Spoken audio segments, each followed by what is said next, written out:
Milo mangkuk.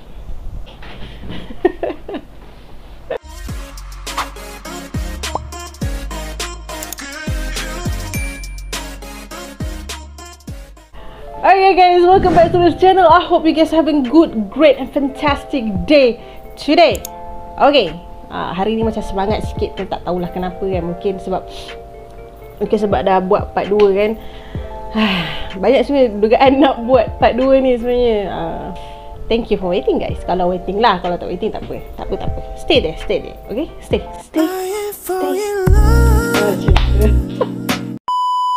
Okay guys, so macam korang pernah tengok tajuk dekat bawah ni, Syah hari ni nak ceritakan ke korang kisah seram part 2 guys. So part 2 ni, Syah sendiri dah interview mama dengan papa Syah tentang pengalaman seram yang diorang alami dekat rumah, dekat Taman W yang korang tengok part 1 tu. Okay, kalau siapa belum tengok part 1 lagi, korang boleh terus tekan link kat bawah ni. Korang pergi tengok dulu part 1, habiskan part 1 tu, nanti baru korang sambung yang ni. Sebab apa? Nanti takut korang tak faham Taman W tu kat mana apa semua nanti kan. Dah satu hal pula. Tanpa melengahkan masa lagi, apa kata kita terus saja ke kisah yang pertama. Let's go. So, kisah pertama ni, hantu perempuan Cina. Cerita dia ni bermula waktu mula-mula kita orang satu family pindah dekat Taman W ni. Seperti mana yang aku pernah cakapkan sebelum ni, Taman W ni mula-mula waktu kita orang pindah memang tak ada orang. Bukan tak ada orang, I mean like ada orang setiap rumah. Tapi boleh katakan taman tu agak sunyi dulu at first. Sebab lah taman baru kan. Kebetulan pula dulu tapak perumahan Taman W ni kawasan hutan. Memang hutan lebat lah kat situ. Lepas tu kawasan dekat rumah Syah ni, dia tempat pembuangan sampah. Lepas tu pula ada kisah di sebalik taman itu. Ada seorang perempuan Cina ni, dia mengandung. And then boyfriend dia tak nak bertanggungjawab. Maybe she had a depression ke kan, stress sebab family tak terima, boyfriend tak nak terima bila dia dah jadi macam tu. Dia rasa diri dia buang, and then too stressed out, mungkin dia bunuh diri.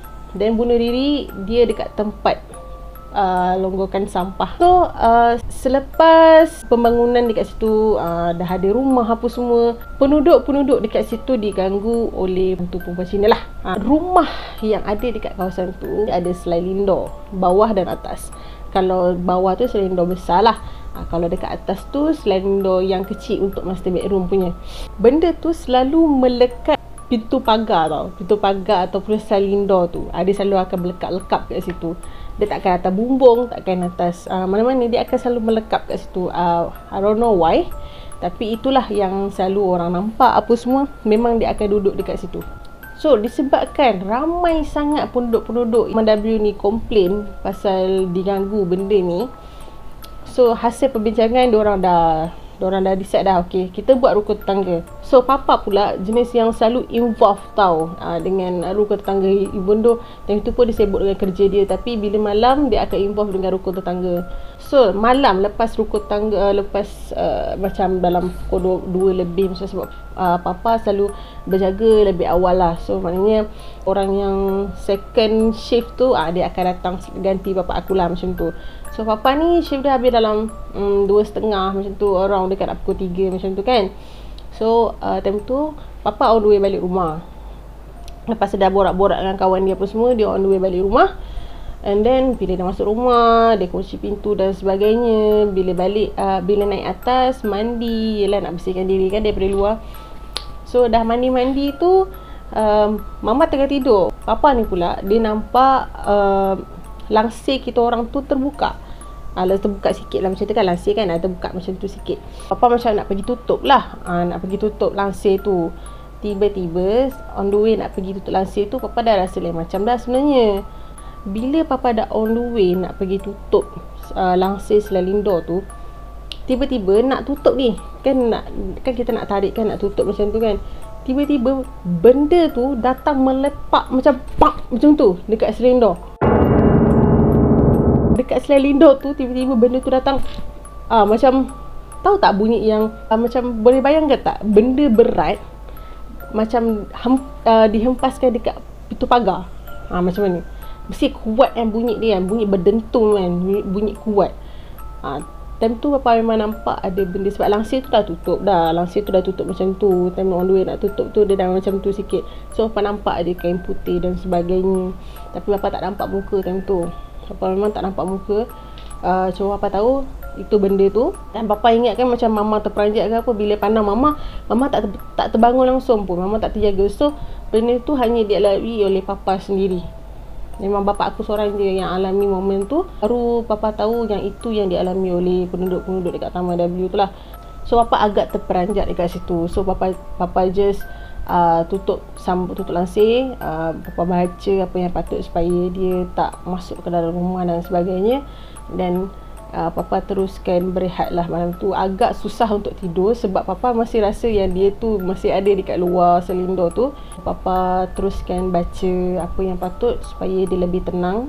Itulah yang terjadi malam tu. Dan mulai malam tu juga kejadian pun makin teruk sebenarnya. Makin teruk. Ada yang kadang-kadang setiap malam ada je yang rumah yang diganggu.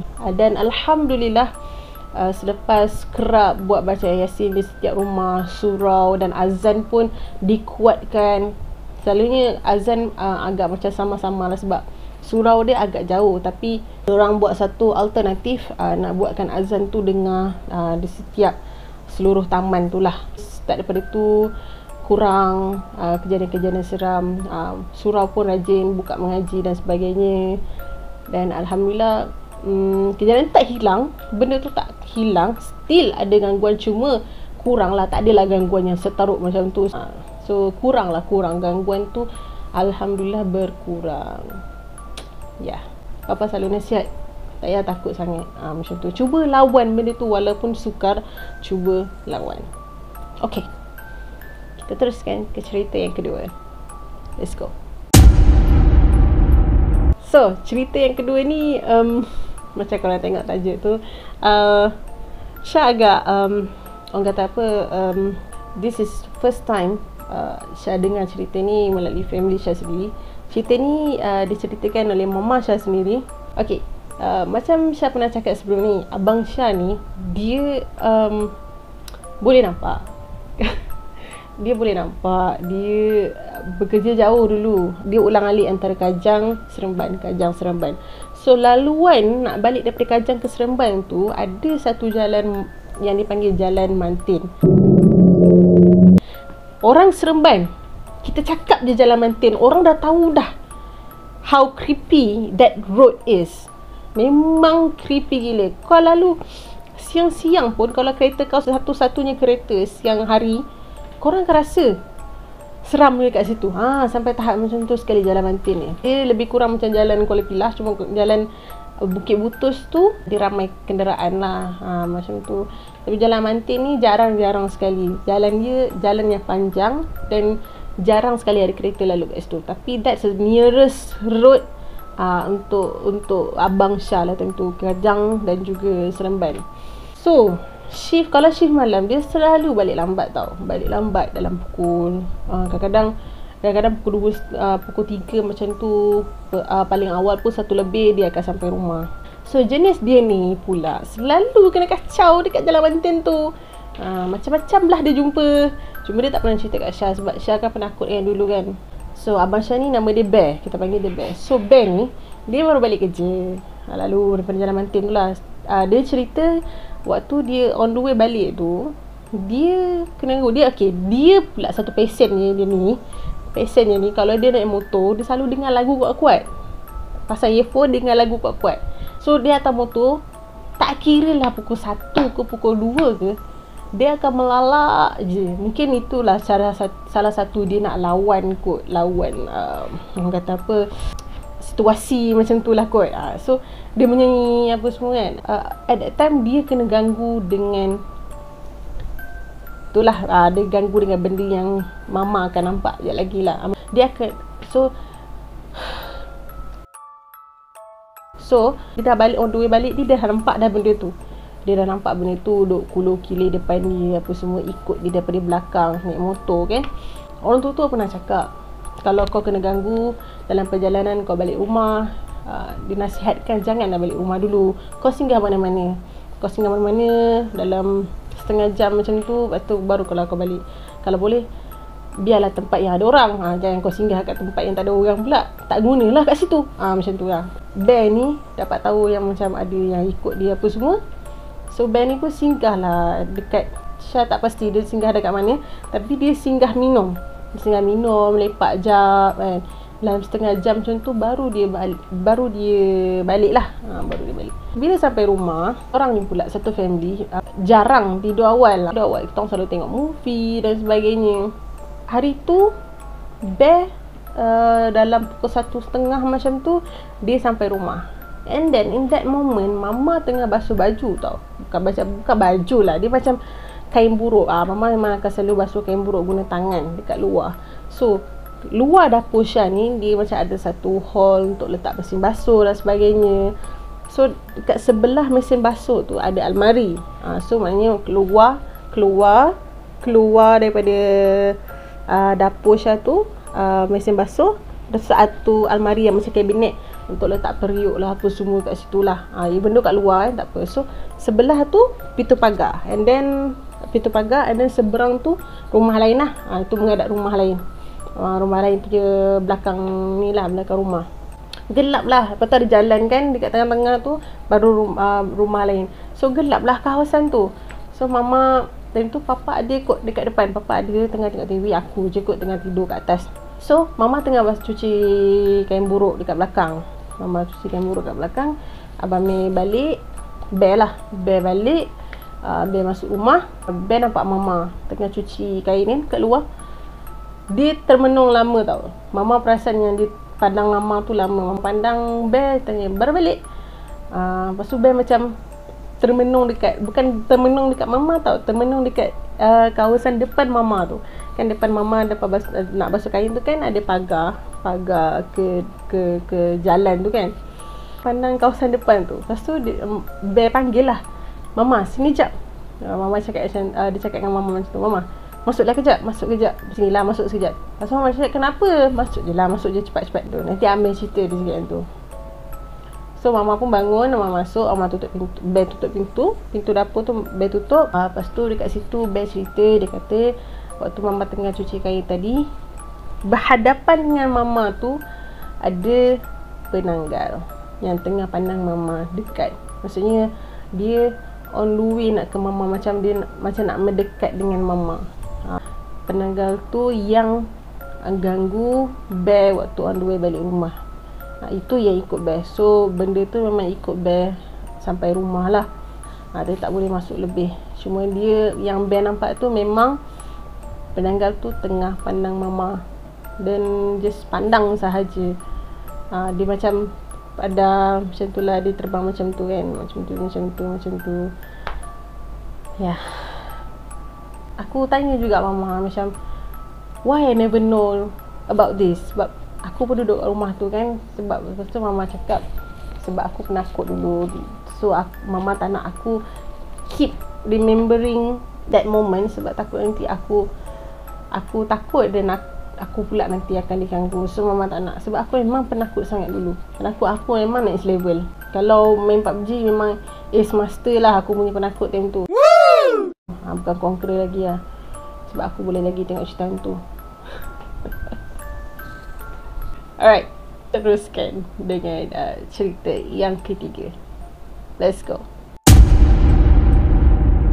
Okay guys, cerita yang ketiga ni adalah link kepada cerita kisah seram part 1. Kalau korang tengok part 1, Syah dia bagi tahu yang dekat rumah tu Syah selalu kena impit, kena tindih lah time tidur kalau lepas kena kacau.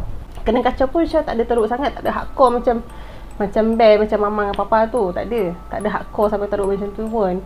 Kena kacau macam tu lah, macam radio terbuka ataupun terdengar pintu terbuka lah, apa semualah, benda-benda yang level 1 punya lah, punya jenis kacau lah, macam tu. So setiap malam after lepas kena kacau, Syah mesti akan kena himpit. So antara simptom kenapa kenapa terjadinya paralyze waktu tidur ni. Kau rasa kau tak ni nak bergerak, kena rasa macam kena tindih dan sebagainya. Kadang-kadang kita tak cukup rehat, kita penat, kita balik-balik kita penat macam tu, kita terus tidur, ataupun kita terlalu stres, ataupun kita tak cukup tidur. Sebelum tidur tu banyak sangat fikir apa semua. Itu pun boleh mendatangkan sleep paralysis ni lah. So boleh terjadi. Tapi kalau dari segi kita orang Islam, kita percaya bahawa ada gangguan ketika kita tidur. Badan kita tak boleh bergerak, so kita akan halusinasi. So daripada halusinasi itulah kita boleh ternampak benda-benda yang kita tak nak nampak dan sebagainya. Okay, so kejadian yang Syah alami, yang kan Syah banyak kena tindih. Antara salah satu momen kena tindih yang paling Syah ingat sampai sekarang adalah ketika satu malam tu Syah tengah tidur, Syah cuba tidur, dapat pula time tu baru lepas diganggu bunyi orang berjalan lah waktu tu. Mama dengan papa ada. Time tu Syah tengah tengok TV with family, and then Syah dengar orang berjalan dekat atas dekat bilik master lah, ulang alik macam tu. Lepas tu bila Syah tanya papa dengan mama tak dengar macam tu. So maknanya moment tu Syah seorang je lah dengar. So Syah anggap benda tu biasa lah. Okay, just jalan-jalan je, tak apa. So I sleep like normal person, no stress. Syah tidur je lah. Syah buat tak tahu je, Syah tidur, Syah baca. Time tu ada majalah E-pop kan, K-pop punya majalah tu. So Syah baca E-pop apa semuanya, lepas tu tertidur. Waktu tidur tu Syah ada mimpi Syah di dalam hutan. Syah mimpi Syah tengah dalam hutan dan cuba untuk cari jalan keluar. And I call my brother name in that dream. Syah panggil abang Syah, ni Abang Mei. I don't know why, kenapa even dalam mimpi pun Syah hanya panggil nama dia. Macam tu. Syah dalam mimpi tu Syah panggil Abang Mei. Disebabkan terlalu takut kot dalam hutan tu, Syah macam terjaga. Syah buka je mata. Memanglah Syah tutup lampu, I know, but bila Syah buka mata tu, it's like pitch dark. Macam kau tengah tutup mata, even though kau dah buka mata, kau buka mata ni, kau sedar yang kau tengah buka mata, tapi it's totally pitch dark, terlalu gelap, macam ibarat kau tutup mata. So Syah dah agak cuak lah kat situ. Badan dah start berpeluh sebab waktu bangun tidur tu memang badan dah berpeluh sangat dah.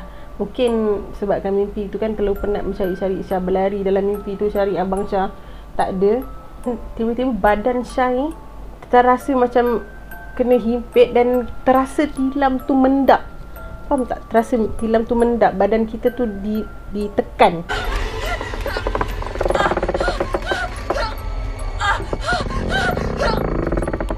Dan aku rasa macam badan aku kena macam tu.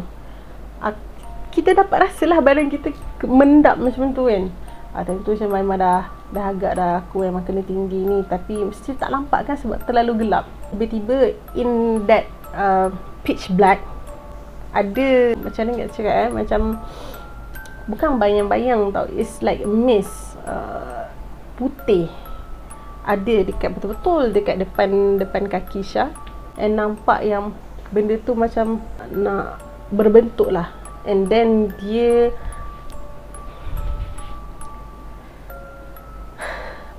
berbentuk seperti pocong guys di depan mata. It's not a fully punya image lah. Dia tak ada berbentuk penuh. Dia macam bentuk seperti bukan bayangan tau. Dia macam kita nampak bentuk tu, kita nampak it's there. Saya tak tahu nak describe macam mana, tapi harap korang faham lah apa yang Syah nak ceritakan ni. But it's there depan mata Syah. Dia hampir nak full form. Syah masih lagi ditindih dan tu Syah masih tak bergerak. Syah cuba tutup mata. Syah macam istighfar dalam hati, istighfar. Syah baca ayat kursi dan sebagainya, sampai Syah kata, tolong jangan kacau aku sebab aku tak kacau kau. Syah masih belum mampu lagi. Syah tak mampu nak alami momen tu. Dan Syah cakap, Syah jerit kuat-kuat tau. Okay, Syah memang jerit kuat-kuat tau. Syah jerit Allahu Akbar kuat-kuat. tiba-tiba badan terus macam jadi macam dilepaskan macam tu. Badan terus dilepaskan macam tu, dan Syah bangun, Syah tak pandang apa-apa, Syah terus bangun, terus buka pintu. Time tu Syah baring dekat bawah katil mama. Syah buka pintu bilik mama, Syah tutup kunci apa semua, Syah baring. Sebab kebetulan dekat bawah tilam katil mama dengan papa tu ada kapet yang selesa lah. So Syah just baring kat situ tanpa bantal, selimut apa semua. Syah just baring kat situ, Syah istighfar banyak-banyak. Syah tak nak kejut mama dengan papa. So Syah baring apa semua, dan Syah tertidur. Pada Syah itulah the worst pengalaman kena himpit yang pernah Syah alami lah. That's the worst.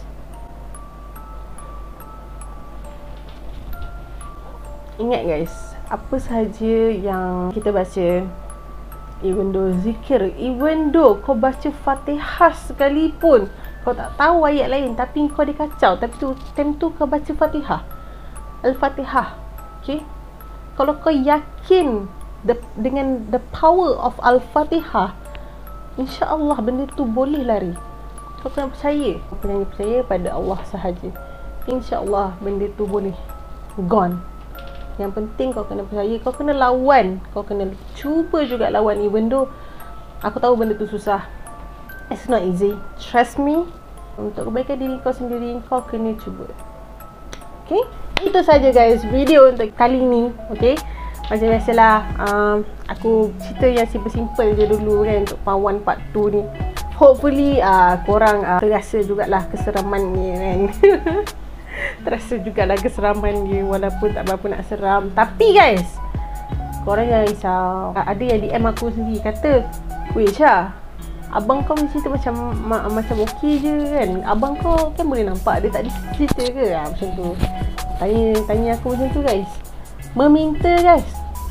So aku pun spam lah abang aku banyak-banyak. Aku cakap, aku kata bagi cerita. Sebab Bear ni, kalau dia tahu something, dia memang bagi tahu Syah punya. Lagi pula lepas Syah dah besar semua kan. So he will tell me everything, so I know. So Syah cakap dengan dia, "Okay, please tell me the story of Genting Highland." So korang tunggu je lah cerita tu lah. Korang tunggu je cerita tu. And then Syah pun ada beberapa cerita lagi yang Syah akan ceritakan dekat korang. Stay tune guys. Alright, itu sajalah untuk video kita kali ini. So pada korang yang belum subscribe guys, please, 1 view, 1 subscribe, 1 like guys. Macam tu. So korang jangan lupa untuk like video ni. Siapa yang belum subscribe boleh tekan button subscribe kat bawah and turn on notification bell. So nanti Syah upload video baru, korang akan diberitahu. Alright. So kalau korang nak share dekat kawan korang video Syah ni, korang share. Kalau dia suka cerita seram, korang boleh share. Mana tahu dia nak share pengalaman seram dia dekat Syah dan untuk ceritakan dekat korang. Just share, okay? Sharing is caring lah. Kita jumpa next video guys. Aku excited dah for the next video ni. Alright, I see you guys next video. Alright, Assalamualaikum. Peace. We got history. Got me feeling the nostalgia when you look at me.